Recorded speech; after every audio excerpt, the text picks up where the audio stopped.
Hello everyone. I think we are live. What is up? What is up? It is so good to see everyone. It is so good to be back for the live chat. It is so good to be back. So thank you everyone who is here. Thank you everyone who is dropping into chat right now. I scheduled two of these that I had to cancel, so I'm so sorry about that, but we finally have a chat going. So there was a couple days there where I basically was barely sleeping.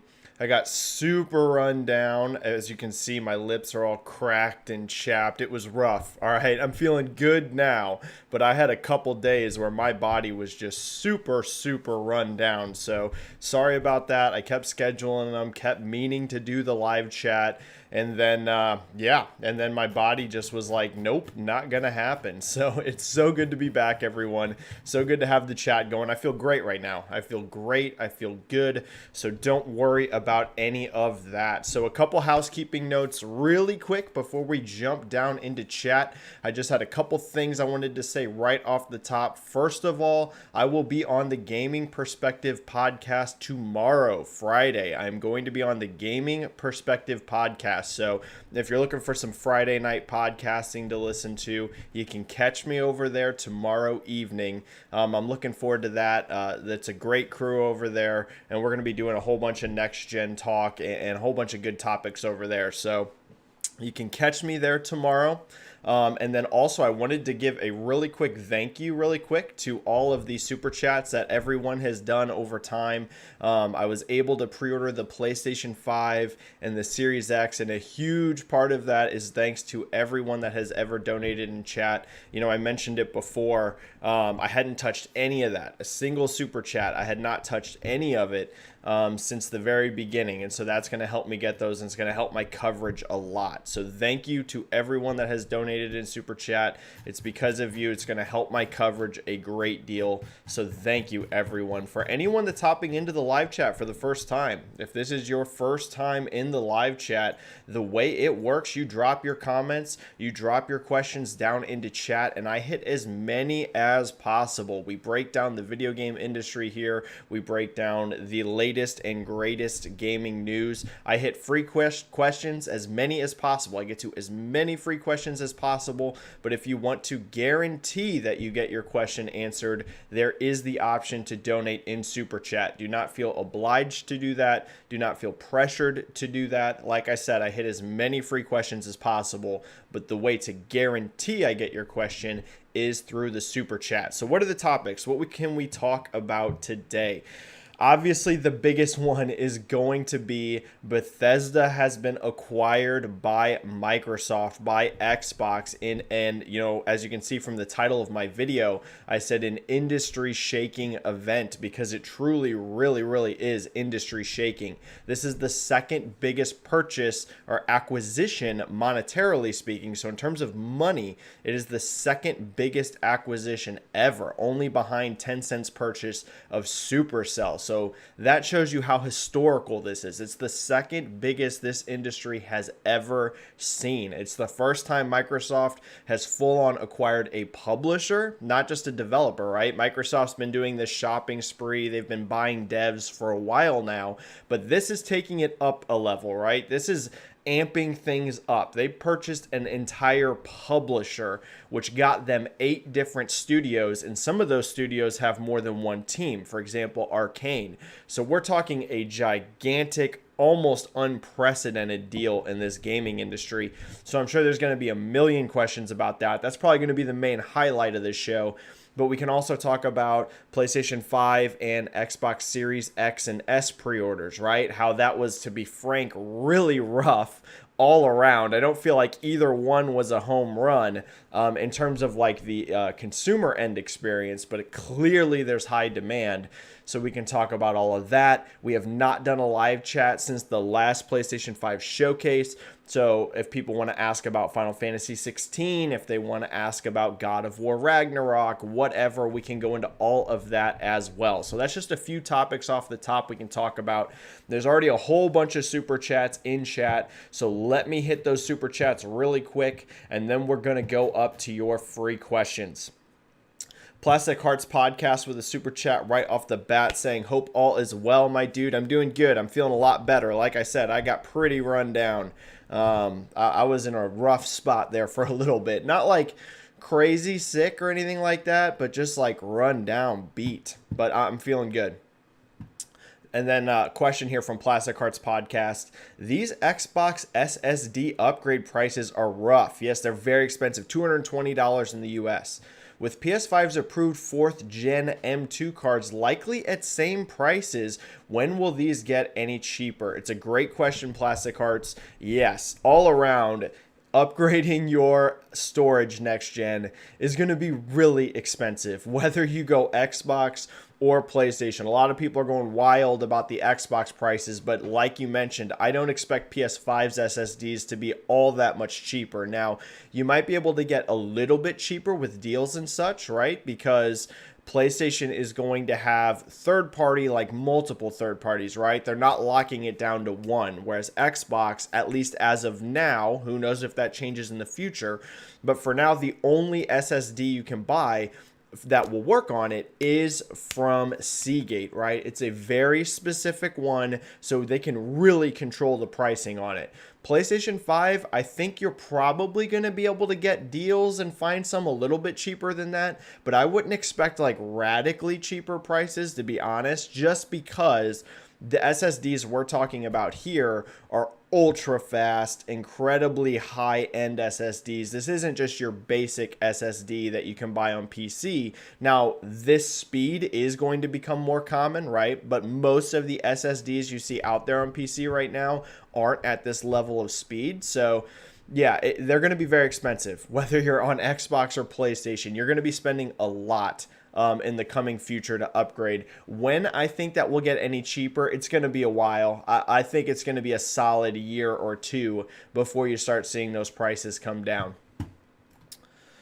Timmer with a super chat. Hello, Timmer. And really quick shout out to Timmer, who kind of caught this in a way before anybody. Timmer, you know, for anyone that's been in the chat recently, has been asking some questions around Zenimax, right? A good eye there on Timmer was talking about how some of the label listings on Bethesda was kind of showing signs that they might go public, was talking about how some of the board members shifting stuff. So Timmer with a good eye kind of saw a little bit of this coming before many of us, because lo and behold, while they didn't go public, there were changes happening behind the scenes. They were being acquired. So good catch there, Timmer.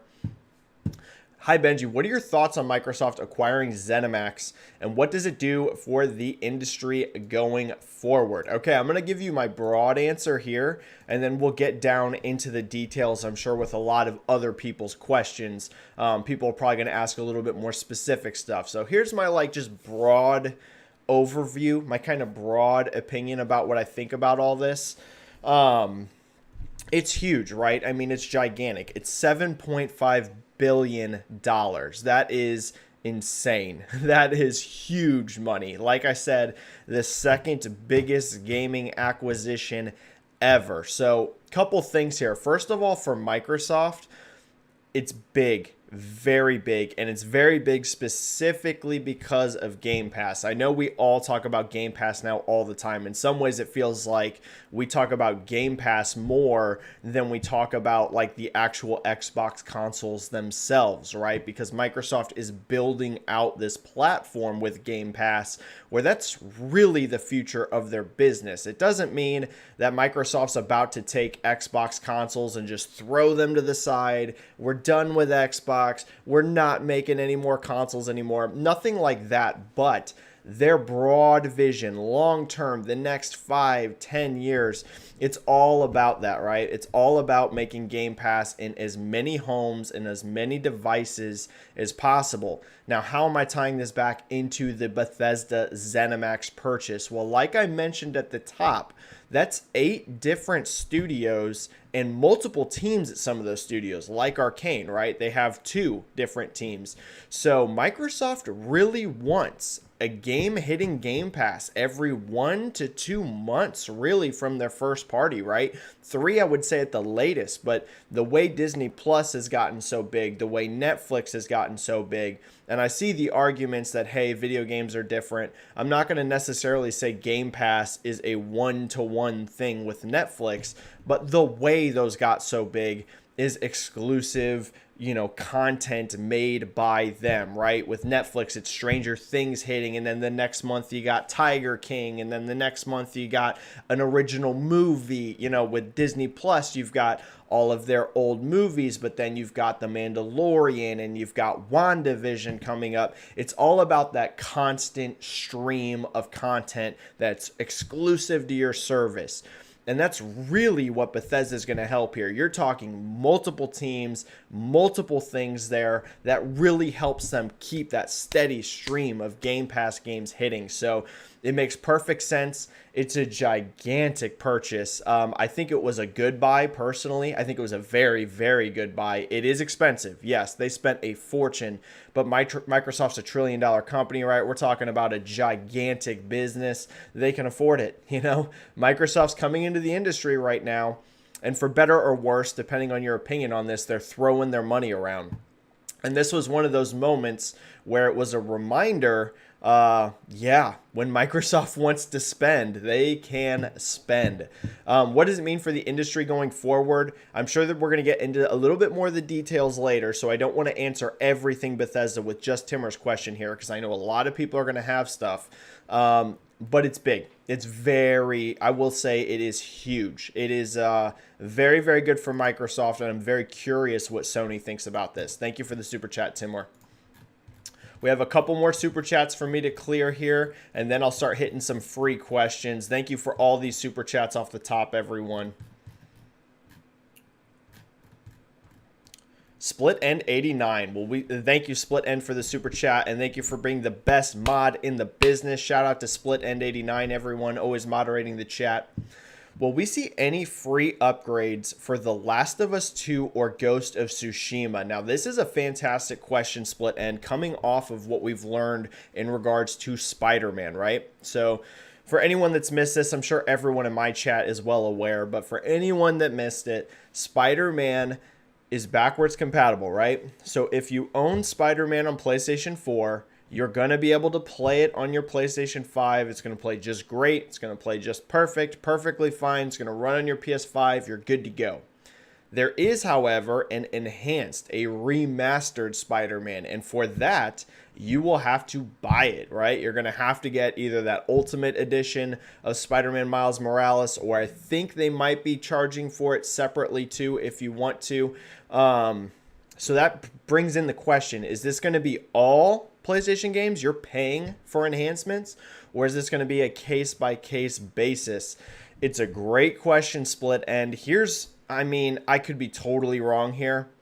Here's what I think. The Last of Us 2 and Ghost of Tsushima are so new. These games just came out within the last couple months. I think if they have upgrades, they really should be free, to be honest, considering people just bought these games. I can't say that is for sure or not. The Spider-Man thing brings everything into question, how Sony's going to handle this. My personal opinion, Split End, is yes. I think those two games in particular, if it was up to me, I think they all should be. But clearly Sony has a different perspective than Microsoft. So I'm not going to get into console wars here over that. But those two in particular, you just charged $60 for these games within the last month or two. So if those upgrades are soon, I will say, Split End, let's say that those games are upgraded within a month or two of PS5 launch. That'd be kind of crazy to me that you're going to charge for enhancements for a game you just charged $60 for 2 months ago. You know what I mean? That would be real weird feeling. At least with Spider-Man, Sony can say, hey, that game was 2 years ago. We've done a lot of work now. But Ghost of Tsushima and The Last of Us are so recent. Yeah, that would be pretty intense if they charge, especially if it's a lot, for enhancements. So we'll have to see, Split End. We will have to see. JCat with the super chat sticker. Thank you so much, JCat. It's great to see you here as always. Killian Butler with a super chat. Hey Benji, hope you're feeling better. Much better. Much better. What do you make of the Sony backlash lately? Interesting. Also, does Sony need to react in some form for Xbox getting Bethesda? Okay, so two-part question here, and both of them are very interesting questions. So in regards to, Sony backlash, I don't think that's actually that big of a deal, to be honest with you. I think it's a good job of people keeping Sony on their toes, right? I think as a consumer, you should always let these companies know how you're feeling about a product, right? So if you're somebody that is, let's say you're upset that Spider-Man isn't getting a free enhancement, you're a big PlayStation consumer, I totally get speaking out on it. I totally get letting Sony know this. I think it's smart. I think it's good. Don't just blindly accept things, right? You need to let these companies know your stance. In terms of, do I think they're in like trouble? Because I've seen some people bring this up. Oh, Sony's in big trouble now. Sony's, hurting, things like this. I'm not on that boat at all, personally. You're looking at PlayStation 5 pre-orders selling out everywhere, basically instantly. You're seeing their games get like crazy hype, crazy excitement. So what I will say is they've definitely caught some bad PR lately, just recently, right? Just think, they were riding high only like a week or two ago. That's like how volatile the video game industry is right now, right? It is one day you're riding high on PR, the next day you're feeling rough, right? Keep in mind, it was only like a couple weeks ago that we were talking about Microsoft and we were saying, hey, Microsoft's PR hasn't been great lately, right? We were just there. And then all of a sudden Microsoft comes out with all these huge, amazing announcements and suddenly the tables turn. So I don't think this is a big deal. It's kind of a heat of the moment thing. We're about to go into next gen launch, so tensions are high. I think Sony's fine, to be honest. In terms of, do I think they need to react to the Bethesda acquisition? Not in a big way, I would say, and here's why. Sony is already so well positioned for their first party, through years of growth and investment, right? Naughty Dog is already a beast of a developer. Sony Santa Monica is already a beast. Insomniac's already amazing. I could go on and on down the list. 180 in chat. This is the highest concurrent we've ever had in chat. Thank you, everyone. Never had over 180 people in chat at the first time, so thank you. But anyways, back to your Bethesda question. They've already gotten their first party so strong. Keep in mind what Microsoft's doing right now. I don't want to say they're playing catch up, but what they're doing is they're growing. Right now, they're really growing their first party because they felt like they need to. And this isn't like a diss on Microsoft's first party that they already had, right? They already have a bunch of amazing devs there, right? So it's not throwing shade at their devs. It's just they're really in that growing stage, and they're doing it to an aggressive degree. Sony's first party kind of already is there, right? Sony's first party is where Microsoft is building towards, and it looks like Microsoft's trying to build even bigger, right? I mean, if you just look at the amount of teams, it looks like Microsoft's goal is to have an even bigger first party than Sony. But I don't think they need to play as much catch up as it might look on the outside because they already have so many teams. But what I will say is I think one or two acquisitions does make sense. Yes, I don't think Sony needs to go out and buy, 15 different developers like Microsoft just did in the last 2 years, right?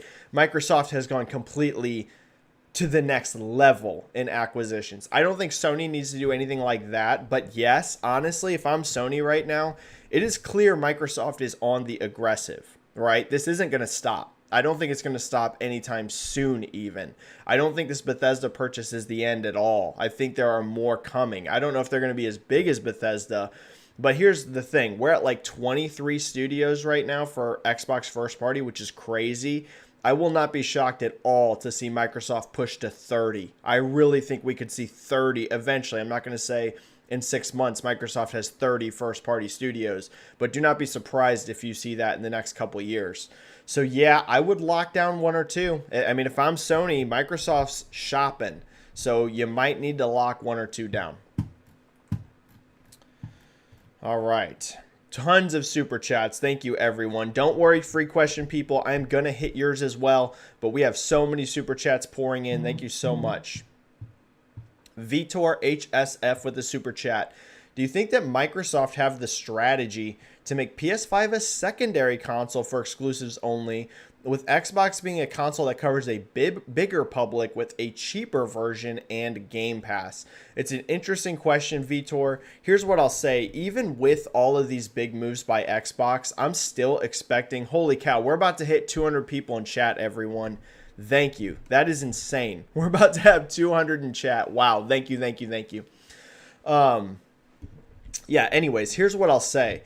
I'm still expecting PlayStation 5 to outsell Xbox Series X and S next generation, strictly in terms of hardware.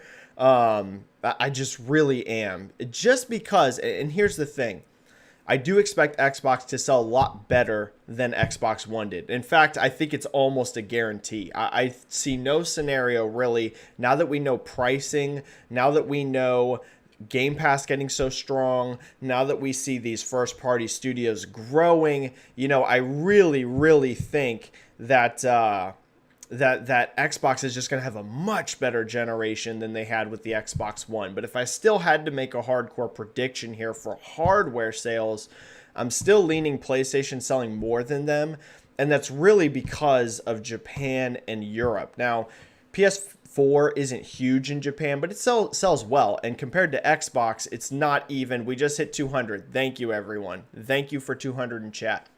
But they've never, they're just way bigger than Xbox in Japan. It's not even close. And then whenever you look at mainland Europe, PlayStation just has so much stronger of a hold in mainland Europe than Xbox does as well. So I do expect that there's a strong chance actually that Microsoft might take the US market back over Sony. That is up in the air. It really might. And UK is also another market where there is potential. I'm not going to lock those in. But overall, I just think that PlayStation just still has too much strength in markets that Microsoft doesn't. And even though, let's say Microsoft might outsell, let's just assume that Microsoft outsells the PlayStation 5 in the US, I still think Sony will sell so strong in the US that there won't be a giant gap there. Whereas in other markets like, France and Germany and countries like this, there probably will be a big gap. So they're making great moves, but I still think that they're not going to be the secondary console for most. I think PlayStation will still be the bigger seller overall. Kellegrim with a super chat. Thank you, Kellegrim. It's great to see you here. Hey, Benji, glad you're feeling better. Glad to be better. In regards to the Zenimax purchase, Sony should fire back by purchasing EA or something. Maybe CD Projekt Red. So here's the big problem in regards to buying another publisher for Sony. They don't have the kind of money that Microsoft does. Sorry. Now, they do have a lot of money. They do have a lot. So Sony could theoretically buy. There are a couple publishers they probably could. They do have a lot of cash on hand, right? So this isn't one of those scenarios where you see some people make out where Microsoft's so big, they have so much money, Sony has no money, there's no way they can respond. That's not true at all. Sony does have a lot of cash on hand, so they could make some big purchases if possible. But when you look at percentage, right? When you look at the percentage that they would have to spend on some of these bigger publishers, it's a way bigger buy for Sony than it is for Microsoft. Microsoft spending $7 billion is nowhere close to if Sony spent $7 billion, right? The amount of worth and money Microsoft has is just, it's not even comparable. It's like the top 3 biggest companies in the world. So EA is definitely way out of Sony's price range. They could not do EA. They just flat out can't. It's just not going to happen.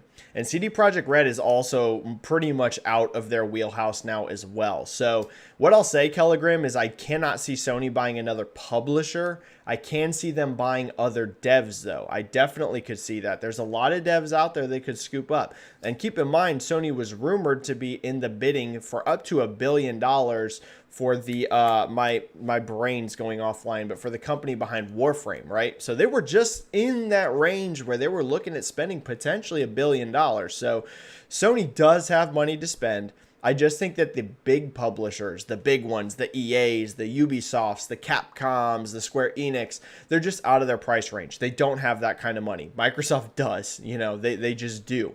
And so I do think Sony can respond. I think Sony can buy some developers. Bluepoint, if I was Sony, again, I don't know if Bluepoint wants to be bought or not, but I would be diving in right now. I would lock that in. I would lock in Bluepoint. I would lock in Housemarque. I would lock in a couple devs.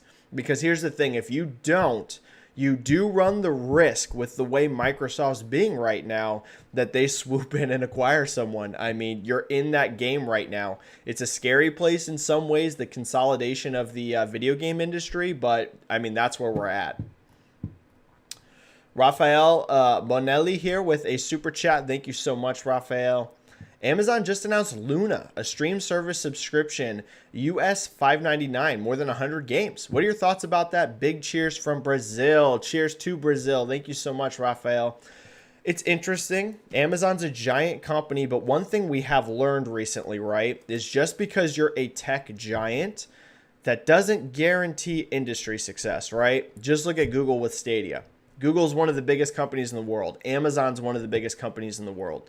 Just because you are a tech giant, though, doesn't necessarily mean that you're instantly going to be able to jump into the video game market, be a huge success, dominate the industry. You know, it really takes a lot of legwork. You know, people like to kind of bash on Microsoft because they are such a big company in the video game space. But here's the thing. Microsoft now has been in the gaming business for a long time. So whether you like Microsoft or not, you at least have to give them the props that they didn't just swoop in and buy everything immediately and just force their way through. Microsoft's been doing this for a very, very long time now. You can go all the way back to PC, you know, if you want to talk about that, or even with consoles, you're talking the original Xbox, you're talking multiple generations now. So, you know, I think it's fine for Amazon to try it out, to try to get into the business. It could be a success, Rafael. It very well could. What I would say, though, is it's not a guarantee. Just like Google couldn't instantly find success with Stadia, there's no guarantee that Amazon, just off of their name and off their power alone, will find success. They could. I think it's an interesting play, but that's one of those we're going to have to watch over time. Gaming Addict, great to see you here, Gaming Addict. Thanks for being in the chat, and thanks for the super chat. So good to see you.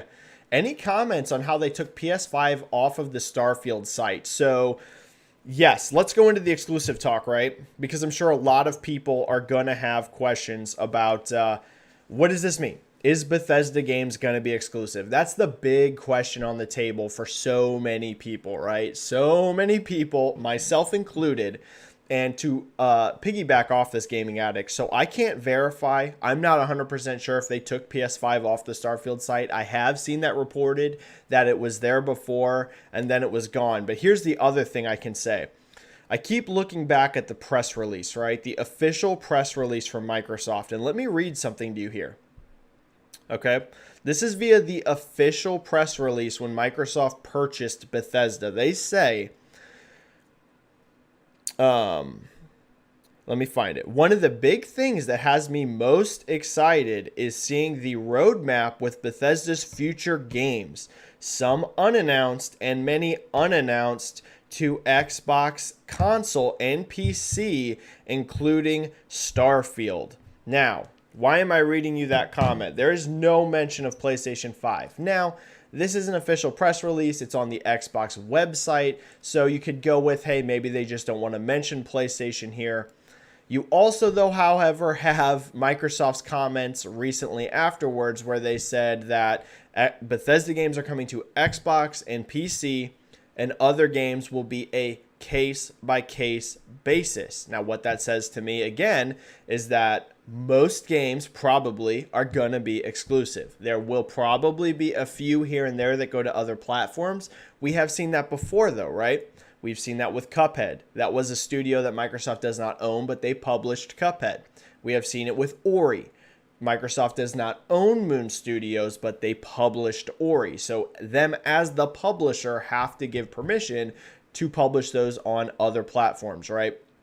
So what I'm thinking here, this is a guess. This is just reading the tea leaves, reading everything we've seen. I think Starfield, yes, will not be on PlayStation 5. I do not believe so. I heavily question if the Elder Scrolls 6 is going to be on PlayStation 5. I will not say that is a lock-in. I will not say that is fact, so I would not run with that. But what I'm thinking, if you're going to spend $7.5 billion, you are trying to get people in your ecosystem. Putting those games on PlayStation does nothing to accomplish getting people into your ecosystem. People will bring up Minecraft. There's a big difference here, though. Minecraft was an already released game. So Minecraft was on the market. You already could buy it on PlayStation. You could already buy it multi-platform. When Microsoft acquired that, that was a game that was already released. Starfield is not released, and The Elder Scrolls 6 is not released. So, if you're a Sony fan, I would not say that it's impossible these games show up on your platform, but I would be heavily questioning it, to be honest. If Game Pass was on PlayStation, my tune would be completely different. If Game Pass could be accessed on PlayStation 5, I could very well see Microsoft putting those games on PlayStation 5, because to them it is all about the ecosystem. It's all about the ecosystem. So, yeah, I don't think Starfield's coming to PlayStation 5. This is not insider info, but from the press release, from the statements from Microsoft, I just don't see it. Yes, I think that game will be only on PC and Xbox consoles. Benji with a super chat. Hi, Benji. Sony's lack of transparency is not acceptable. Cross-gen, dodgy upgrades with Spider-Man, retrocompatibility. Microsoft has been destroyed for less. Is Sony getting a pass? Okay. Are they getting a pass? No, Benji, because I do see a lot of people bringing up that they're upset with Sony about certain things. Like, I am seeing a lot of this, even from very dedicated PlayStation fans, even from some of the biggest voices on Twitter that are really PlayStation focused. I am seeing some people speak up here. So, Benji, I don't think they're getting a pass. I do think their communication's a little weird right now, right? Sony, to me, has been hitting home run after home run really ever since the original PS5 showcase over the summer. I thought that was a complete home run. I thought their home run this last showcase was great. I thought their pricing was great. I feel like everything Sony's been doing this year in general has been great up until basically the last week. Yes, the last week, the messaging just got a little messy. I don't think it's the end of the world. I'm not like someone that's hardcore angry at Sony like some people, but there's no doubt that their current messaging does just feel a little off, right? Microsoft, I feel like, has been a lot more transparent, right? They just been really transparent about how game upgrades are going to work, about how their strategies are with Game Pass, about et cetera, et cetera. We could bring a lot up. But they are being, I feel like, just a lot more clear in their communication than Sony is. Again, though, I feel like their first-party games are so good. I feel like the hardware looks so good. I feel like the pricing strategy is really solid. I'm not going to beat Sony up too bad, but I am going to say that, yes, I do think their messaging hasn't been the best the last week or so, and they do probably moving forward need to be very transparent. The big one here for me was like cross-gen games. That doesn't bother me at all. You know, you've heard me talk before that I understand why games are cross-gen. But that was one in particular that felt really weird to me because Sony did go quite a while kind of really talking about how next gen, and then later after all of this said, oh, but some games are going to be on PS4. I totally get it, by the way. Putting Horizon on PlayStation 4, completely understand it. Putting Spider-Man on PlayStation 4, completely understand it. Keep in mind, let's say PlayStation 5 sells amazing. Let's say it sells spectacular. You're still talking you're going to be at 10 million units at maximum over the next, 6 to 12. You're going to go higher than that at 12 months, but you get what I'm saying. Whereas you have over 100 million people that have PS4s. So by putting the really big ones, the Spider-Mans, the Horizons, in that first year, you are limiting their sales potential. So I'm not going to beat Sony up for doing the cross-gen. What I will say, though, is they should have been a lot more clear about that. Microsoft took a lot of heat on Halo Infinite, but they were clear about it at least, right? They said Halo Infinite, it's going to be cross-gen. They've said that for a very long time now. Sony should have just been a little more clear. So that's all I would like to see, a little bit more clarity out of the PR, but not the end of the world. Vertical 21. 20 million Game Pass users by Christmas. Yeah, I think so. Yeah, I do think so. That's kind of crazy to think about, but let's do the math, right? Microsoft had 10 million subscribers to Game Pass by the end of April. They're now over 15 million here in September. So you're talking about a 50% growth, right? You're talking about 5 million subs added in just, let's do the math. That was April, the end of April. So we'll count April there. May, June, July, August, September. You're looking 5 to 6 months. They had a 50% increase. This holiday, you're going to have Xbox Series X and S entering the market. You're going to have the big holiday games. You're going to have these Bethesda games being added now. So yeah, 20 million by Christmas, vertical 21. I think that's entirely doable. Yeah. Yeah, I would say yes. I would, in fact, I'm pretty confident in it. Yeah, that they'll hit 20 million by Christmas. This is the biggest chat ever for the channel. Thank you, everyone. We've been over 200 almost the entire time. I feel like I'm doing this every single chat now, so I know it's probably annoying hearing me shout that out, but thank you. The support lately, I mentioned this on my Twitter, the support for my content lately has been unbelievable. So thank you, everyone. It is a dream come true. I never expected to hit these kind of numbers, so thank you, everyone. Forzathon. Do you think Elder Scrolls 6 as an Xbox PC exclusive becomes the biggest console and subscription? Oh, this is a good question, Forzathon. Becomes the biggest console and subscription mover for Xbox instead of Halo. What a great question. What a good question. Okay. So is Elder Scrolls 6 a bigger needle mover, right? A bigger needle mover than Halo? If it's exclusive Forzathon, yes. I'm going to say right now, in 2020, yes. I think Elder Scrolls is a bigger needle mover right now if this goes exclusive. Again, this is all if. If it goes to PlayStation, that, takes back some of its potential to move consoles and to move subscriptions to the Game Pass, to some. I mean, I still think you would see a big boost on hardware and a big boost in subscriptions, definitely. But making it multi-platform is going to restrict that somewhat. But if it goes full on console exclusive and PC, I think it's a bigger one than Halo. Yep, I really do. Keep in mind, y'all, Elder Scrolls Skyrim is the best-selling single-player RPG of all time. No single-player RPG ever has sold more units than Skyrim. We're talking tens and tens and tens of millions of units sold. More than any Halo. Now, Halo has always been exclusive to Xbox, right? So maybe you could make the argument, hey, if Halo was multi-platform from the beginning like Skyrim was, it'd be selling those kind of units. But the reality is that Halo, at least right now, is on a bit of a downward trajectory, though I do feel like it is kind of rebounding through Master Chief Collection on PC, for example. But we saw with Halo 4 and Halo 5, especially 5, sales dip. So that franchise isn't at its peak level, whereas Elder Scrolls, we haven't had one since Skyrim, so the anticipation for 6 is going to be immense. So yeah, Forzathon, if it goes exclusive, I think it's bigger than Halo. Yep, think so. All right, we are almost cleared of Super Chats, and then I'm going to hit the free questions. Thank you for the amazing Super Chats, everyone. Free questions, don't worry. I'm going to come hit your questions. We're going to dive in. This is going to be a big chat, okay? We're only at 38 minutes now. I'm going to be going for a while. This is a big episode. This is a big news week. So don't worry. Don't worry, free questions. I'm coming. Tansi K.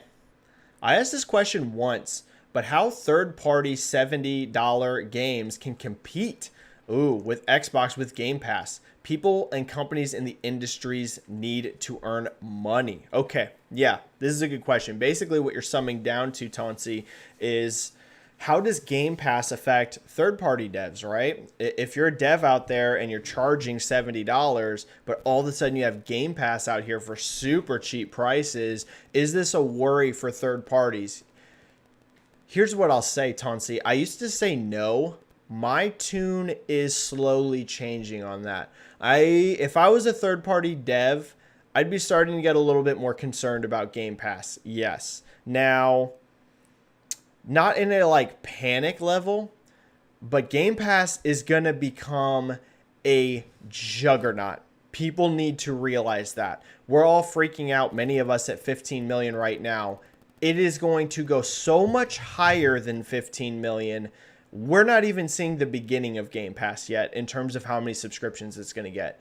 Y'all realize once Halo is their day one, once Elder Scrolls is their day one, once Starfield is their day, I mean, we are talking EA Play now. We're talking Game Pass is going to be so filled to the gills with gigantic games, right?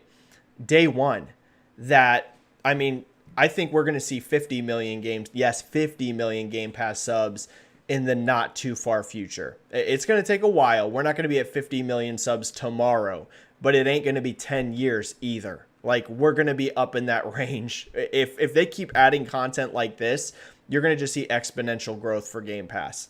So if I'm a third-party dev and I'm launching my game at $70, and I know here's the biggest thing you're competing with nowadays isn't just money, it's time, right? It's time. So Netflix has talked about this, that they see people like Fortnite as their competitors because people have access to so much media that not only are you comparing with price, but you're comparing with time. So Game Pass is a low-level price of entry, and also those Game Pass users are under such a deluge of games that they also are going to have less time. So I'm sitting here with a Game Pass sub and I've got, 10 giant games that just entered the service and that's catching my eye. And then I'm like, hey, this $70 game that just launched, it looks very cool, but oh my goodness, I have these 5 giant games on Game Pass I want to hit and they're essentially already paid for. I'm going to focus my time here and not necessarily buy that $70 game. I do think there's some of that. Again, I wouldn't panic about this yet. But Bethesda took this to a new level. That coupled with the EA announcement, that really changed things. So it's going to be interesting. It's going to be an interesting couple years. This industry is about to get, for people like me that are super nerdy about this, it's about to be very interesting how this industry plays out. All right, have we cleared the super chats? No, we have a couple more. Sorry, it skipped past a couple. Sorry, chat, scroll down. There's so many people in chat and so many questions dropping that that chat jumped. Vertical 21 here with a super chat. Would love to see poll results on what consoles people would buy if Xbox games weren't on PC. It's a good question, Vertical. I see a lot of people, especially in the Xbox community, kind of vocal against Xbox games going to PC because they say, hey, focus on your console, focus on selling the console. You're taking away console sales by putting it on PC. But here's the thing. PC and console really don't compete that much. There is some, right? There is definite overlap with people with that game on PC and that game on console, but it's not as big as some people think. A lot of PC gamers are just hardcore PC gamers, right? That's just a huge chunk of the market that are PC gamers, right? They like to game on PC. They spend the money on the rig. They want their games on Steam or whatever.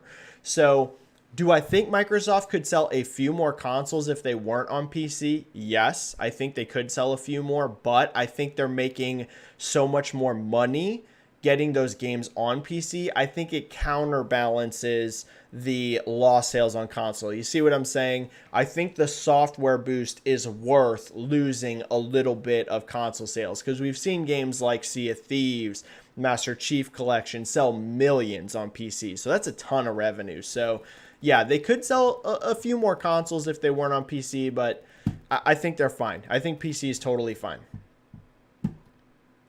Raphael, do you think Remedy is a possible target for Sony to purchase? I would. I don't know if they're up for sale, but here's the thing. People, like I said, don't be surprised if you see 30 Microsoft studios. Do not be surprised. So I don't necessarily want to see the industry turn into full-on acquisition city where there's just nobody left, but I feel like that's where we're headed. Yeah, I do think so. If you look at the movie industry, look at what's happening. I mean, all media industries are going this way. I mean, we're not in monopoly territory yet, right? I see some people be like, hey, Microsoft is going a monopoly. This is a monopoly. We're nowhere near a monopoly yet. Even if Microsoft has 30 studios, they still won't be at a monopoly, because here's the thing. The definition of a monopoly is you're essentially controlling the market. Like, there isn't really any other option. You almost have to give this particular company your money if you want to go into that industry, whatever it is. It doesn't have to be movies. It can be music. It can be, it doesn't even have to be media. It can be, a random item, hiking sticks, whatever you want to talk about, right? It just means you're controlling the market. You have so much of the market. People have almost no other option. Nintendo is still giant. Sony is still giant. You still have Tencent. You still have Ubisoft. You still have EA, right? Like, you have so much that even at 30 studios, Microsoft would not be a monopoly. But you are seeing the market just all consolidate. It happened in movies. Disney just bought Fox, right? You had WB and DC, which are now part of AT&T. Like, you just have so much consolidation. Companies buying companies, companies buying companies. The video game industry is going through that right now, and we're not done yet. So if I was Sony, I would definitely pick up a couple studios. Yeah, I think it's really important. I think it's really important. I wouldn't go crazy like I mentioned earlier. I don't know that they need 15 studios, but 3, 4, yeah, probably. And Remedy would be a attractive offer to me. Sharif with a super chat. Funny timing on Luna/Bethesda. Microsoft won't let Amazon get their foot in the door. Yeah, Amazon and Microsoft are not friends. Satya says more acquisitions are coming, probably to choke out competition. It's definitely part of it, right? It's definitely part of it. Microsoft has openly stated they see companies like Google and Amazon as their competitors, not necessarily Sony. And people took that, I think, in a wrong way. People thought, oh, it's Microsoft being cocky, right? Like, oh, we're better than Sony. It's not that at all, right? It's that Microsoft's a gigantic company, and they are fighting the other tech giants. So Amazon and Google are these kind of companies that, if they really wanted to, could come in and do what Microsoft's doing. Like, they really could. If they wanted to do that, they have the money to do that. So I think Microsoft sees that. And yeah, I agree. I think Satya is probably trying to choke out some of Amazon and some of Google and these kind of companies, because any foothold that they can combat those companies on helps the rest of their business, right? So yeah, I think you're onto something, Sharif. I agree. Holy cow. What a chat, everyone. What a chat. I love doing this. I love doing this. It's amazing. Benji, do you expect Grand Theft Auto 6 to be cross-gen now, with Sony committing to the PS3 for 3 to 4 years and cross-gen confirmed by both? Ooh, Benji, that completely depends on when that game's coming out. Here's what I'll say. If Grand Theft Auto 6 comes out by the end of 2021 or even early 2022, I could see it being cross-gen, but I don't think that's going to happen. I think that game is going to be holiday 2022 at the very late or earliest. I think that game is still years away. Years away. Keep in mind, typically a Rockstar game gets announced quite a bit before launch, and then it also gets delayed almost always. So whatever your first date is for a Rockstar game, you can kind of go ahead and usually just be like, okay, no, that's not the date. So it's nice to have a date, but we're not going to hit that. It would be amazing if they do, but whatever Grand Theft Auto 6 date comes out, more than likely that's going to get a delay. So I think that game's probably not until holiday 2022, and I think by then most games are not going to be cross-gen, even from Sony. In fact, I won't even be surprised if God of War Ragnarok is not cross-gen. Keep in mind, a lot of people are like focusing on cross-gen, and there are some cross-gen games coming from Sony, but there's also some that are not, including Day One. Demon's Souls is not. So I think the cross-gen thing's a little overblown. Some games are going to be cross-gen from Sony for a couple years, probably. Some are not. If I don't think Grand Theft Auto 6 is going to be, though. No, I think that game's going to be, which of course is Rockstar, not Sony, but that game is probably still 2 years away at the earliest. I think once we hit holiday 2022, there's going to be almost no cross-gen games, period, across the board, almost none. All right, are we clear of super chats? Thank you for the super chats, everyone. No, we are not. Holy cow. I am sorry to the free questions. I am sorry. But I have to hit these super chats. There's no doubt about it. Kellegrim. Do you see Microsoft going more games as a service with their focus on services compared to Sony sticking with single-player games like Horizon and God of War? Somewhat, but just because Microsoft's better at that than Sony. I'm going to be honest with you, right? So here's the thing. Everyone has different strengths, right? Sony, in my opinion, makes better single-player story games than Microsoft. I just really do believe that. There are some really good single-player games from Microsoft. I loved Gears 5 campaign. I know some people didn't. I know there's kind of mixed opinions on Gears 5. I loved that campaign. In fact, I put it up there as one of the best campaigns I played, last year. It was really good. But in general, if you're going to look at God of War, if you're going to look at Horizon, if you're going to look at Spider-Man, if you're going to look at, The Last of Us, Uncharted, I could go on and on and on down the list. I do think Sony is better at that than Microsoft. But on the flip side, Microsoft just makes better service games than Sony, right? Sony doesn't have a Sea of Thieves. Sony doesn't have a Grounded. Sony doesn't have I could go on and all these service games. They're just different strengths. But here's what I'll say. I think you're going to see a lot of single-player stuff too, like single-player only, especially with this Bethesda purchase. I don't think Starfield's going to be multiplayer. I don't think the Elder Scrolls 6 is going to be multiplayer. There might be multiplayer elements, but I don't think those games are going to be games as a service at all. The thing is if Game Pass becomes big enough, even if we do the math right now, at 15 million subscribers, let's take the average subscriber down to $5. Let's say they're on average only spending $5, a month, which who knows, could be higher than that, whatever. I'm subtracting down a lot. Because Ultimate's 15, but I'm going way down to 5 because we have the whole $1 conversion, whatever. They're already almost right now probably at close to $1 billion a year in revenue if they keep that 15 million for a year. You're already at $1 billion in a year.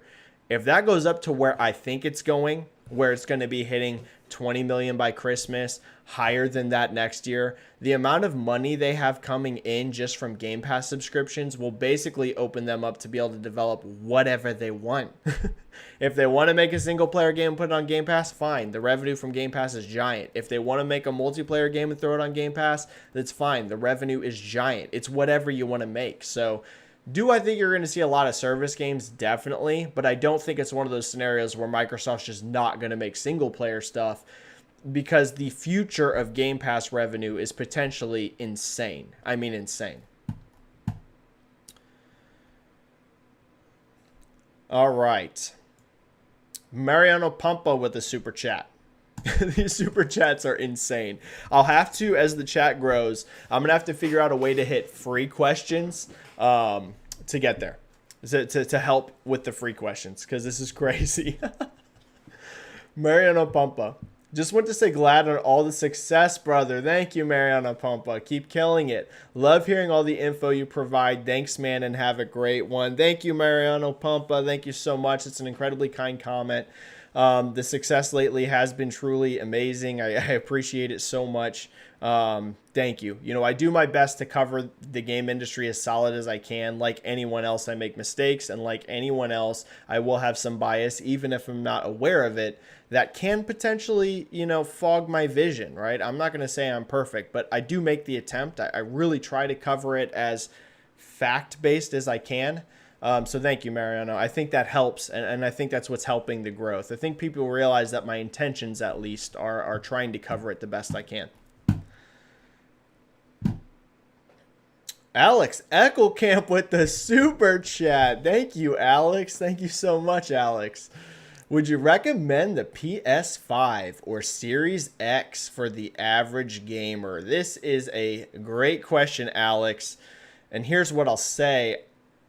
It's actually really tough. I think it kind of comes down to, it's tough. I think it kind of comes down to what you like, right? So like we talked about earlier,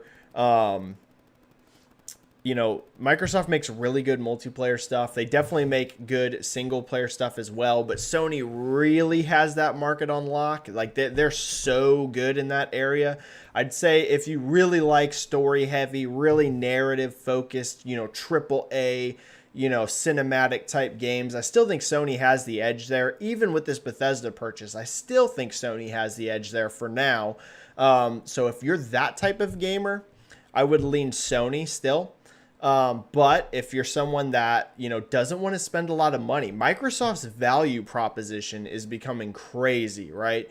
If you're someone that doesn't have a giant income, Microsoft's becoming really attractive. So from buying into their ecosystem, you get Game Pass, you get things like this. So it's a hard choice, Alex. What I will say, one thing I really like about the gaming industry right now is I feel like that these companies are diverging, and I like that. If you look back, people used to make fun in a teasing way of the 360 and the PS3. They would call them the HD twins because they were so similar. The games you got on both were so similar. The services were so similar. Their marketing was so similar. Like we kind of hit a little bit there where these companies felt just like so much alike. But what I really like is I feel like everyone's going into different directions. Nintendo's just out there doing Nintendo things.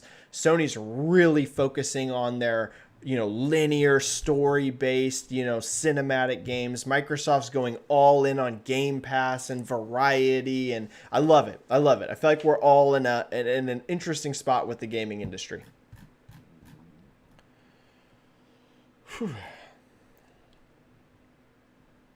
Haken TXR27.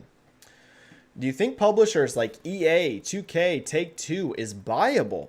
And would they be bought now that Amazon is on the table with Microsoft, Google, and maybe Sony? Those to me all seem too big, especially I would say EA actually in particular, and there's a reason for that. Not just the market cap for EA, but what you would spend to buy EA. There are so many sports licenses tied up with that, right? And the way those licenses work with EA and the sports games is basically they have to put them on as many platforms as possible as they see as viable in sales. That's basically the way the contract works. Like Madden is not allowed to be an exclusive game. Like it just does not work that way. Part of the contract is, hey, EA, you get to make Madden games, but EA, you got to put those games on platforms it's going to sell on. Now, EA can kind of work their way around that. If you notice, their sports games occasionally don't show up on certain platforms. So there is some negotiating room there, but for the most part, those games have to be multi-platform. So if you're someone like Microsoft, for example, it's a gigantic purchase. It would dwarf the Bethesda one. Look at how big the Bethesda purchase was at $7 billion. EA would dwarf that. So if you're spending that kind of money, plus now everything in there, or at least the really valuable stuff, has to be multi-platform as well. It's just not an attractive offer. If I'm somebody, I'm not going after an EA. 2K and Take-Two are theoretically possible, but again, these are so big. I don't think that. I don't think anyone's going to go after those three. I think EA, 2K, Take-Two, and Activision are out of the running. Ubisoft, though, maybe. Someone's tried to buy Ubisoft before. Remember, Vivendi. So Ubisoft, I think, is a candidate as a publisher. I would say Techland is a candidate. There are still publishers that are candidates, but those big EA, Take-Two, 2K, Activision, I don't think those are going to happen. No, that's just... the purchase is insane.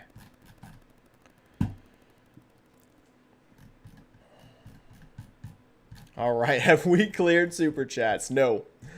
That nerd GUI. People in the console bubble don't realize Microsoft is after the mobile market with xCloud and Orion. Yes, there is a degree of that for sure. Can they ignore the few million PS5 base in pursuit of the 2 billion mobile base with Xbox, PC, xCloud exclusive content? That's a great question, the nerd GUI. Yes, a lot of people forget about xCloud. They focus so much on the console business between Sony and Microsoft, but there's a whole nother element behind Game Pass and Microsoft's strategy, and that is now you can play Starfield or the Elder Scrolls 6 on your phone. And yes, I know like phone is still not the best experience, right? Microsoft themselves don't consider the phone as the best experience at all. But it is another option, and it's another option especially in emerging markets, right? There's a lot of markets where disposable income isn't really super high, where you can just go and drop $500 plus on a console, but you might have a cell phone with a decent internet connection. So can they ignore the PS5 base? Yeah, they can ignore the PS5 base if they want to. Now I'm not going to say this is the best choice or not the best choice. I'm not going to give really a thought on that. Other than, to be honest, I would make Starfield and Elder Scrolls exclusive, but I understand if they don't. But yeah, that is a whole nother element for sure, the nerd, that nerd GUI, for sure. That's something people need to take into consideration when talking about this. Timur72299, do you think the Zenimax acquisition is a case of the board members getting old, i.e. Cal Ripken Jr., Jerry Bruckheimer, etc., rather than a case of a streak of underperforming games, Prey, etc.? So here's one thing I can talk about that's inside baseball. Okay, here we go. I always get in trouble when I talk about this insider stuff. Always. It always comes back to slap me in the face. But if you remember, back on an old chat, we were on an old chat here, and I mentioned there was a rumor at the time floating around that Sony was looking to buy Bethesda. And I said in that live chat, I think this was, I don't know, was this 2 years ago already? I don't think so, but it was years. I had mentioned it was not the first time that I had heard of Bethesda being up for sale. Like, it wasn't the first time I had heard that. Not going to go into any details other than that, but I had heard that before, that Bethesda had been shopped before. So, Timur, I don't think this is a new thing. I think Bethesda has been potentially up for sale for a while now. It's just been a matter of, I think the timing worked out at this particular point. So whether that is due to board members getting old, it is a possibility. Whether that is the underperforming games, as you mentioned, like Prey or whatever, I tend to think it was one of those scenarios where Bethesda was a company that was potentially up for sale for quite a while, but right now Microsoft came in with big money. Big. I mean, $7.5 billion. How do you say no to that, right? It's almost one of those things where if I'm Bethesda and I'm on the board and they're going to throw you $7+ billion in cash, you're like, okay, that's fine. Keep in mind, this was a privately owned company. So the amount of money going to the board, going to long tenured employees, depending on, it's private, so we don't know exactly how, who owned what, but a lot of people just got really rich. A lot of people just got really rich at Bethesda. So I think all of those come into effect. Yes, all of them. I think it was just perfect timing and then a giant price tag being thrown at you. Benji saying, sorry, free questions with a super chat. To redeem myself, I select the 5th question starting from the bottom. Okay, let me scroll to the bottom. 5th question up. 1, 2, 3, 4, 5. Here we go. Duke Togo 13. You get the free question courtesy of Benji, saying buy Bluepoint, Kojima Productions, and then lock PlayStation out of getting Starfield and Wolfenstein 3. Whoa. So Duke is wanting Microsoft to buy Bluepoint and Kojima Productions and then to lock PlayStation out of Starfield and Wolfenstein 3. Oh, man, that's funny. I don't see those companies going to Microsoft, no. Those particular ones, no. Even with a big price tag, I could be wrong, but I think those companies would be far more interested in going to Sony. If I was Sony, I would buy Bluepoint and Kojima right now. I would just go right now and buy them. Yes, I know Death Stranding didn't necessarily light the world on fire in sales, but you're getting insane talent. You're getting a studio that has proven they can make a AAA high production value game. I'd do it right now. If I was Sony, I'd be going to Kojima and I'd be going to Bluepoint with a check. I mean, unless the price was stupid money, right? If those companies were like, hey, you're going to pay us $1 billion, neither one of those companies are worth that. But as long as the price is decent, I would buy, if I was Sony, I'm buying Kojima and I'm buying Bluepoint right now. Right now. All right. Forzathon, Super Chat. There's so much love for Fallout New Vegas, even all these years later.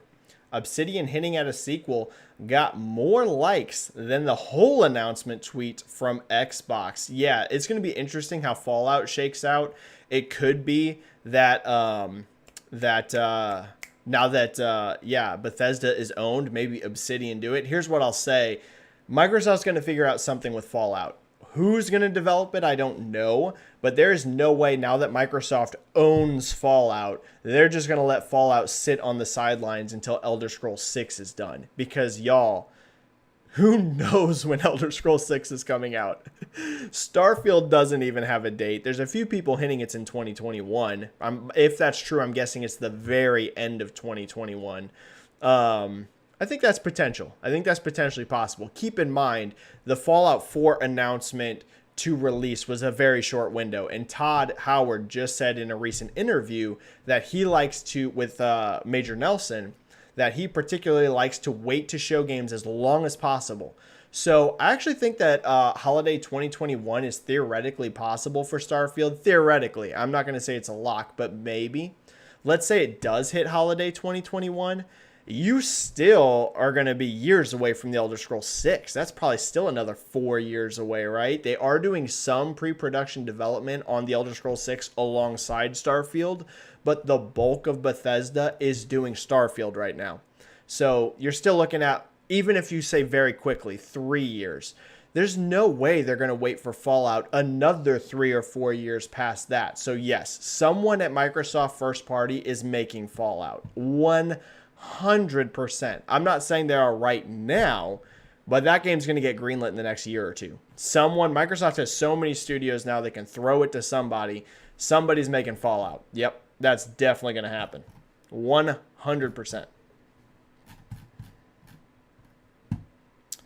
Son Nayun, what is your take about Microsoft and its undertaking of setting a foothold in Asia and especially Japan? What Japanese game company would be most fitted for Microsoft to purchase to speed things up? This is interesting. So Microsoft finally has their first Japanese studio. They have Tango Gameworks. So for a long time, people have been wondering, when will Microsoft get a Japanese studio? We finally have one. Now, Tango isn't like this giant Japanese juggernaut like we see from other companies, but it is nice to see that Microsoft does have someone from Japan, right? I do think that's cool. I think it adds to their ecosystem.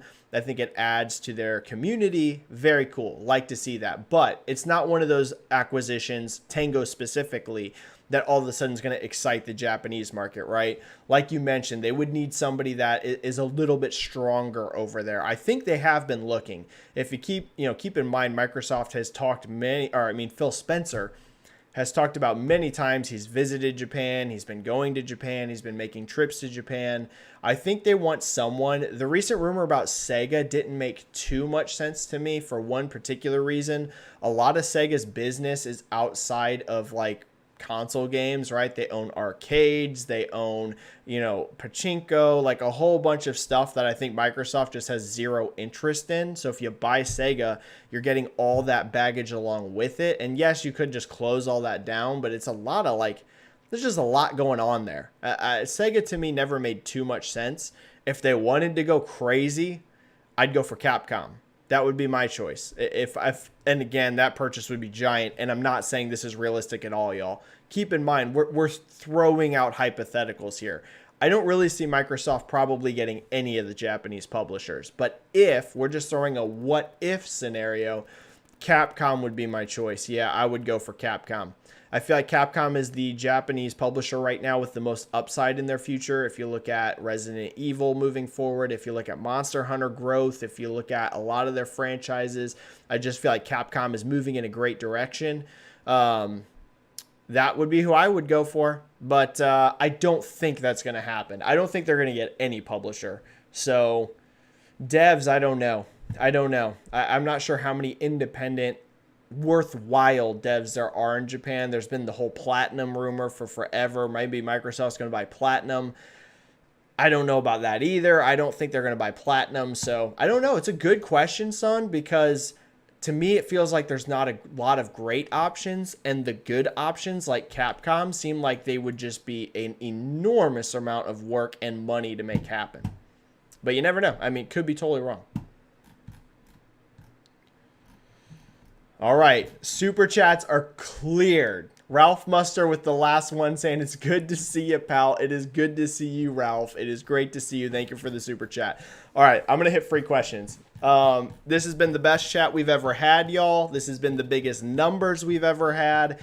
I'm going to hit some free questions. Clearly, I'm not going to hit all your free questions. I am sorry, everyone. There is a ton of questions in here. We've already been going for over an hour. I don't want to go too crazy long here.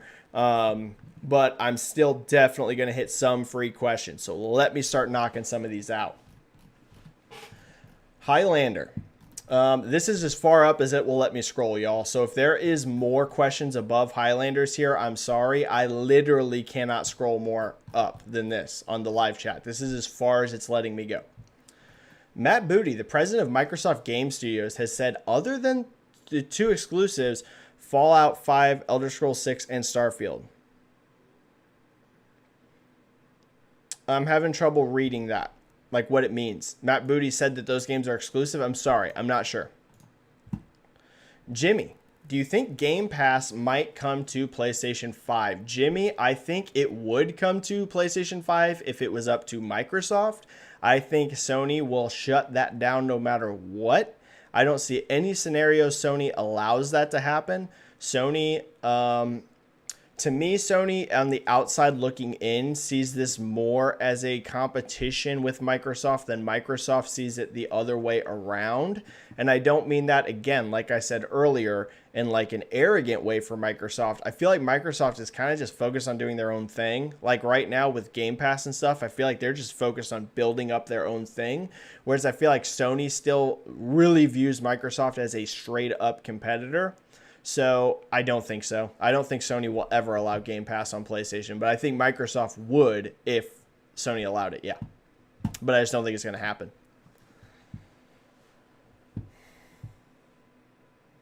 K. Asante. Minecraft deal had a clause that Microsoft had to keep it multi-plat. That's why even the new Minecraft games come to PS4. It makes sense, and also it makes sense for that game in particular to just stay multi-platform because, like I said, even without the clause, it was already a multi-platform game that was out, and it would feel weird. Yeah. So, I mean, it makes sense. Totally makes sense.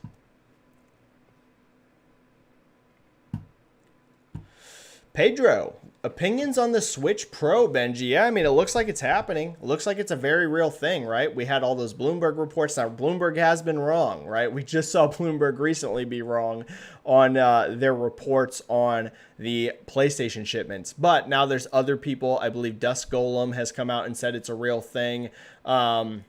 It makes sense. I mean, I think it's real, yeah. Pedro, I definitely think it's real. I think it'll be a big seller. Didn't Nintendo just put up a listing of hiring people with HDR development? I believe so.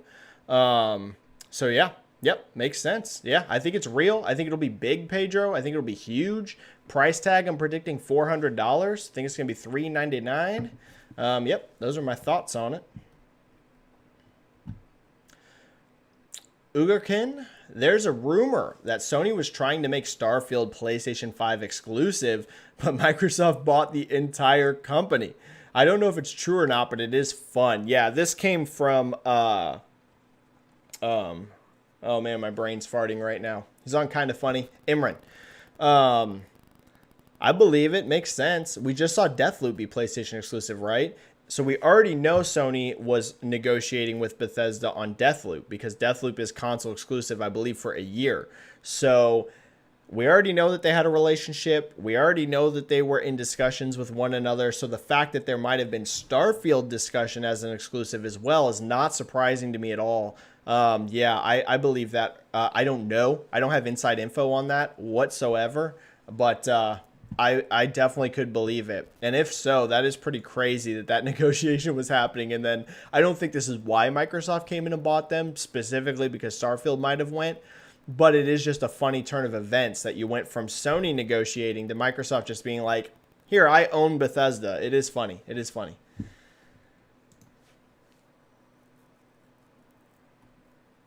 Peter 420 saying Sony does get a pass. Microsoft keeps Bethesda games exclusive. Everyone will complain. Paraphrasing words there. Try to not cuss too much on stream. But if Sony was to do that, no issue whatsoever. So from Sony fans, yes. But Peter, I did see some people very upset about Final Fantasy 16 being exclusive. So I don't know if they get a full pass. I will say, here's what I'll say, Peter. In regards to console fanboys, there is definitely some hypocrisy. Yes, I saw some people that were praising Final Fantasy 16 being exclusive, super upset about Bethesda. So here's my stance. You got to be one or the other if you're going to be fair. I mean, if you want to be, partial, you can be. I mean, there's nothing telling you that you can't be partial to one platform or the other. But I would say to get the best gauge of the situation, if you're going to be okay with Final Fantasy 16 being only on PlayStation, you have to be okay with what's happening with Bethesda. And yes, I know there is a difference. Final Fantasy 16's one game. With Bethesda, we're potentially talking many games. But Sony also, as of now, has Deathloop exclusive. They have Demon's Souls, which is an IP they own, but they have a third party making it. In other words, Sony is clearly making a lot of third party big deals. And I think there's probably a couple more that we don't know about that will be announced. So, this whole exclusive thing is battling like crazy. Remember, folks, I tweeted out just a couple months ago and I said, and I don't like to do the whole pat myself on the back thing at all, but I'm just saying I could see this coming. I tweeted a few months ago and I said, the next few years, exclusive content is going to become more important than ever. And there was a reason for that. A, we are right at a new console launch. So exclusives are really important early on. And then B, we are seeing the growth of services in this industry. We're seeing the growth of subscriptions, exclusive content. You just have to look at Netflix and Disney Plus. Again, I know gaming and movies aren't the exact same thing, but you can learn about what's happening in gaming by looking at what happened in movies and television.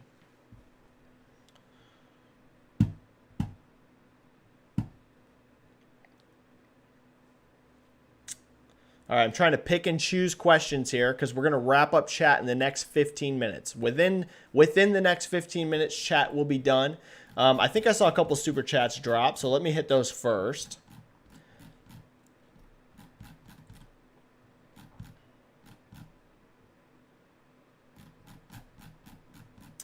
Forzathon, thoughts on the new Elden Ring info? Sounds amazing. Do you think now it's going to be only on next gen? That's a good question. Forzathon, I'm going to guess that Elden Ring depends on if it's next year or not.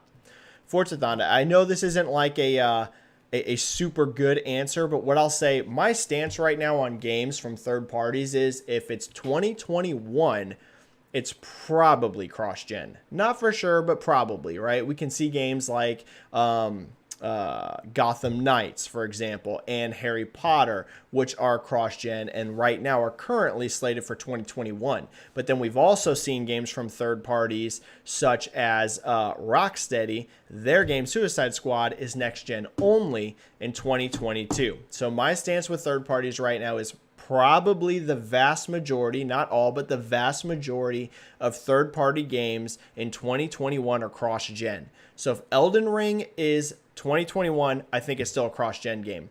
If it's 2022, though, I think it's next-gen only. So it all comes down to what year Elden Ring is currently targeting. I know it was originally announced as current gen, but I'm saying if that game's 2022, they probably scrapped current-gen versions. So that's my stance on it. The new info sounds awesome. I'm hyped for Elden Ring. I love From Software. So yeah, my hype level's super high. Just depends on the year. Blogger, super chat. It seems that PS communication strategy has done a complete 180 compared to 2013. Not been great. Have Sony reps you speak to commented on this? I try not to talk too much about like the inside info that I have because here's the thing. I always say I'm not an insider because I'm not. but I do have a lot of inside info, if that makes sense. I don't like to be labeled as an insider. I'm not a guy that goes around spreading rumors all the time, but I mean, all anyone has to do is look at my Twitter. I'm not like a giant Twitter, but I mean, I have 16,000 followers and a huge amount of them are developers and publishers. So anyone that has that many followers and a chunk of them are devs and pubs, yes, you're going to get inside info. So I try not to talk about that though, because that's not really my thing. I'll let other people be the insiders. There's way too much drama involved in all that. So in terms of the reps I speak to or people at Sony I speak to, I'm not going to go into detail on that. What I will say though is that yes, their communication, keep in mind, it was good until the last like week, okay? Which I know puts everything in the past into a different context, right? I totally get it. But like I mentioned earlier, I'm not going to like put Sony on full on blast just because I feel like it's a misstep recently. I think they can bounce back. I think they can have better communication. I'm not letting them off the hook, y'all. I do feel like that their recent communication has been poor. I will openly say that. I do not think that they've been as upfront and transparent about certain issues as they should have been. Definitely. But I'm also not going to like full on blast them like, wow, Sony, you're just completely terrible, because they've done a lot of great things too. So a little bit of both,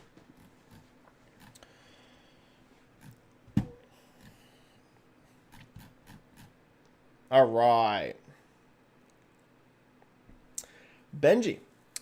26 million Nintendo online subscription. Should Nintendo start to bring more content? Yeah, Benji, I would like to see that. I would like to see that. With that many Nintendo online subscribers, I would like to see that. They've done some fun stuff. I think at one point they had, if I'm remembering right, like Mario Tennis, if you were a Nintendo online subscriber, you got to play that for free for a limited amount of time. I would like to see them do more stuff like that. I think it would be really, really cool. So yeah. Yeah, I would like to, especially with that many subscribers, because it is growing. I mean, 26 million is a nice number, right? I mean, that's nothing to scoff at. Matt Duffy with a question here. I'm going to hit this one. This one's just for fun. Hi, Benji. Huge fan. Thank you, Matt Duffy. Thank you so much. Quick MMA question. I love MMA questions. We'll make it quick to all my gaming people out there. Don't worry. But anyone that knows me knows I love MMA. Izzy or Costa? Who you got? Thanks. Keep up the amazing work. You are the man. Thank you, Matt. You're the man. Okay. I'm going with Israel Adesanya, right? Everyone always wants to say Adesanya, including me, but it's Adesanya. I'm going Izzy because I just think Izzy's countering is too good. I think he's too slick. I think it's going to be a good fight. I think Costa is going to come aggressive. I don't think this is going to look like the Yoel Romero fight, right? Costa and Yoel are very similar in that they're both big, jack dudes that throw bombs. But Yoel is way more of a counter striker, and he's explosive in moments, whereas Costa is super aggressive, ultra aggressive at all times, charging you down, throwing bombs. I think that's how he's going to fight Israel too. I think he's going to be a little bit smarter. I don't think it will be quite as sloppy as he's potentially been at times, but I still think he's bringing that aggression. And I think eventually that will play into Israel's style. I think the first round or two could be a little dicey. We saw Israel get caught by Kelvin Gastelum when Kelvin Gastelum was really aggressive. So I could see that first round or two being pretty wild, and maybe even Costa taking a round or so. But I think as the fight plays out, as we get longer, that counter striking, that quickness from Israel will eventually wear Costa down, and I think he gets a finish. I think he finishes Costa in late, though, like 4th or 5th round. All right. We're going to go for 10 minutes, so then it's right at an hour and a half. Thank you for a record-setting chat. Oh, man, y'all just made my day. Thank you for an amazing chat. We're going to go for 10 minutes, because then we'll be right at an hour and a half, and then we'll call the chat there.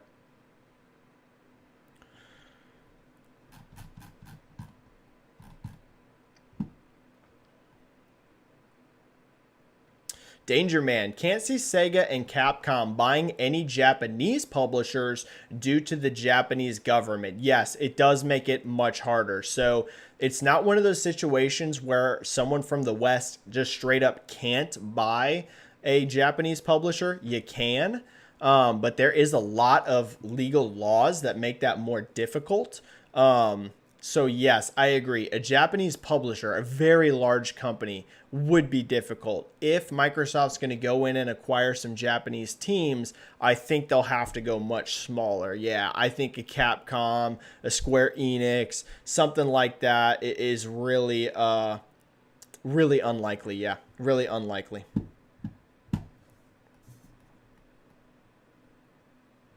Super chat just dropped right at the end here. Haken TXR27 recently discovered you.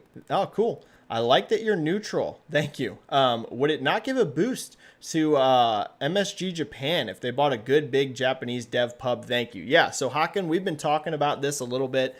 First of all, in terms of the neutral thing, I appreciate it. It's not one of those things where I'm trying to be neutral to like score points because we all have different preferences and stuff, right? Like there's stuff that I like more than other things. It's not like a point scoring thing like, oh, I'm so neutral. I try to be neutral in the way I present stuff because I feel like that's the easiest way to relay information. I kind of view myself in a way as like almost like a newscaster. I know that sounds weird, right? Most gaming industry people are like fun and, you know, I have some humor and stuff too, but like I feel like my job is to try to present the info as clean as I can and as most making sense as I can. So that's why I do it. Yeah. It's not, like I said, a point scoring thing. It's really because I feel like that's the best way to get info across. So thank you. But in terms of Japan, yeah, like I said, I definitely think it makes sense.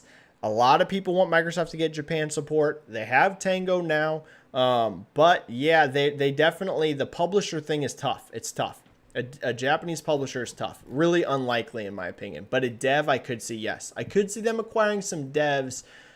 I think a publisher is less than like 10% likely. I could be totally wrong there. Maybe Microsoft comes out with a shocker and they're like, yo, we bought Capcom.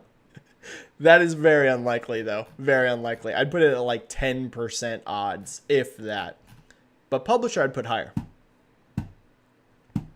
Killian, what do you think Sony will do with the PS Plus collection in the future? Do you think they'll add first-party games or a mix of first and third-party? Yeah, this is a great question. So a lot of people have been wondering about this PS Plus collection that was just announced, right? It's a certain amount of games. Right now, they're just PS4 games. They come with your Plus sub. It's an amazing lineup in terms of the exclusives. But what do I think in the future? Yeah, I think it will be a mix. I think you'll just see them slowly added in over time. I don't view this PS Plus collection as being a competitor, like a direct competitor to Game Pass. I feel like it's kind of almost its own thing. It's just like another added benefit to PlayStation Plus. So I wouldn't expect it to become like Game Pass where you're going to just see giant, you know, God of War Ragnarok on this in like 6 months or launch or anything like that. But I do think it'll grow. I don't think it's one of those things like what's in the collection right now is it. You're not really going to see anything else added to it. No, I think you will see it increase over time, and it'll probably be a mix. Yeah, it'll probably be a mix of first party, third party, because that's what's in there right now, right? You got some first party games, you got some third party games. It'll probably just be an extension of that.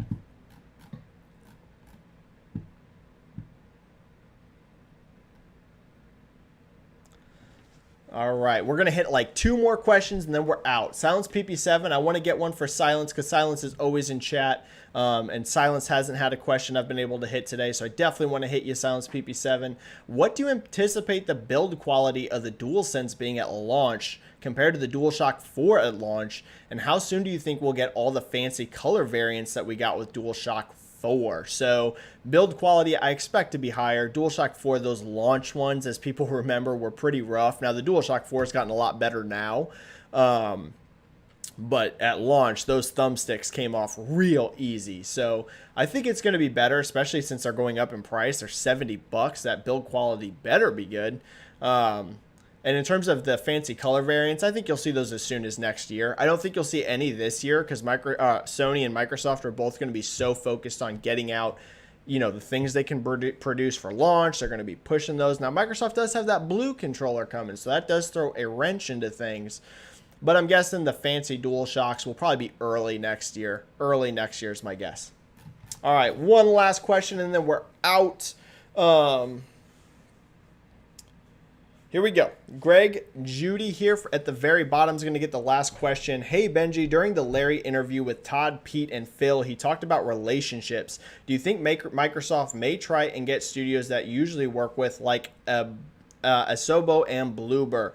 Yes. Yep. Those would be two that I consider as prime candidates. Yes, Bloober and Asobo Studios. That's not insider info, to be clear. Not insider info. But as you mentioned, part of what made this Bethesda purchase work so good is they have a very long history with each other. Bethesda has been on Microsoft's E3 stage. Todd Howard's been up there multiple times. So they already had a close relationship. Yes, you're seeing a close relationship with Bloober. You're seeing a close relationship with Asobo. So, yes, I would say that those are strong candidates. All right, everyone. Thank you for a record-setting chat. Hit that like button. I don't spam the likes, but here we're at the very end, so I am going to mention it. Hit that like button if you like doing these chats. Clearly, a lot of you do because we just set a brand new record. We were almost over 200 in chat almost this entire time. That's incredible. Subscribe to my channel if you haven't yet. We do 1 to 2 of these a week, depending on the news cycle. Thank you, everyone. To all the free questions, I am so sorry. We had a record setter today. I think I'm going to change it, and I will tweet out, and I will also write on YouTube how we're going to handle free questions in the future so that I can make sure I hit more free questions. So don't worry, everyone. We're going to hit more of those. Thank you for a record setter. Subscribe, like. I will see you on Twitter. I will see you on YouTube. Thank you for making the video game industry great, everyone. This live chat is my favorite thing in the world. We will be back. We'll be back either later this week. No, we're on what? What is today? Thursday? No, we're going to be back next week. And I will see you there. Stay safe. Play some games. And I will see you all soon. Thank you, everyone. Bye.